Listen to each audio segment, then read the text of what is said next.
20শে ফেব্রুয়ারি বৃহস্পতিবার রাত 12টা 1 মিনিটে ঢাকা শহীদ মিনারে 52 ভাষা আন্দোলনের বীর শহীদদের প্রতি শ্রদ্ধা জানানোর জন্য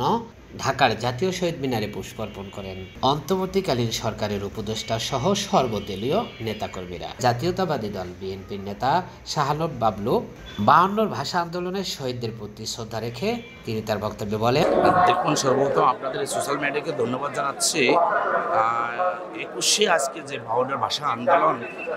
শহীদ সালাম জব্বার বরকতের ত্যাগের বিনিময় শহীদদের প্রথমত আমি রুহের মাগফিরাত কামনা করছি। পাশাপাশি আমি জনগণের উদ্দেশ্যে, আপনার দেশবাসীর উদ্দেশ্যে একটা কথাই বলবো যে আজকে দীর্ঘ এই আপনার আজকের যে একুশটা বিগত 17 বছর আমার মনে হয় মানুষ মন থেকে এইভাবে মনোমুগ্ধকর পরিবেশে আজকের মতো এই 21শে শহীদ মিনার পুষ্পস্তবক পালন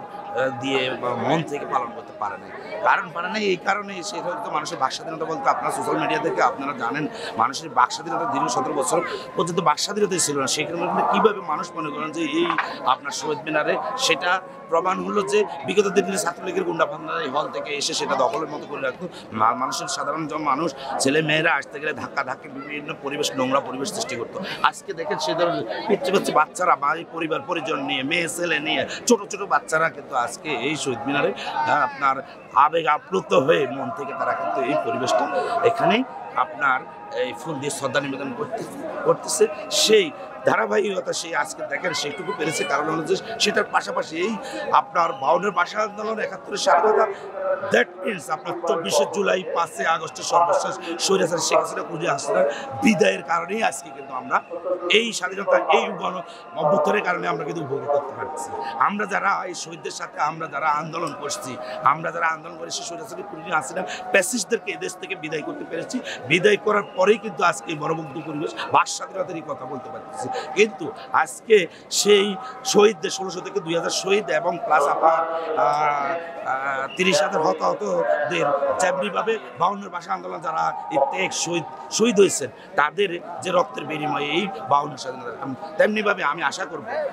আগামী দিনের সরকার, অর্থাৎ অন্তর্বর্তী সরকার শুধু নয়, আগামী দিনের সরকার যদি অন্তর্বর্তী সরকার সেটা সমাপ্ত নাই করতে পারে, এই শহীদ যারা 1600 থেকে 2000 শহীদ এবং 30,000 হতাহত হয়েছে তাদেরকে স্মরণ করার জন্য রাষ্ট্রীয়ভাবে তাদেরকে একটা সম্মাননা দেওয়া উচিত আমি মনে করি। যেই কারণে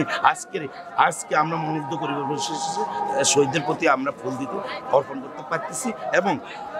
এই খুনি হাসিনা সেখানে এই দেশ থেকে শুধু পালাই গেলে হয় না, তাদের দোষর এখনো এই মাটিতে এখনো আছে। এই যে বৈষম্য বিরোধী আমরা বলি, আমি মনে করি যে এখনো বৈষম্য কিছু কিছু জায়গায় আসছে, এই ষষ্ঠীবেলা থেকে আপনার গ্রাম পুলিশ পর্যন্ত। কিন্তু আমি মনে করি যে আগামী দিনে এই রাষ্ট্রীয় ব্যবস্থা, অর্থনৈতিক ব্যবস্থা, রাষ্ট্রের সকল অবকাঠামোকে সুশৃঙ্খল পরিবেশে মানে পূর্ণাঙ্গভাবে যে স্বাধীনতা, যে সার্বভৌমত্ব রক্ষার জন্য আমাদের সবাইকে এই যে আপামর জনগণ আমাদের সবাইকে সোচ্চার হয়ে রাষ্ট্রীয় দেশপ্রেমের কাজে অংশ নিয়ে আমরা বৈষম্যমুক্ত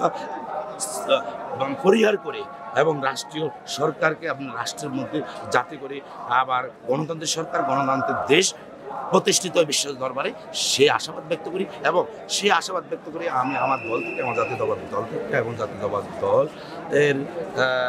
সমবায় দলের পক্ষ থেকে আপনাদের মিডিয়াকে ধন্যবাদ জানিয়ে আমি আমার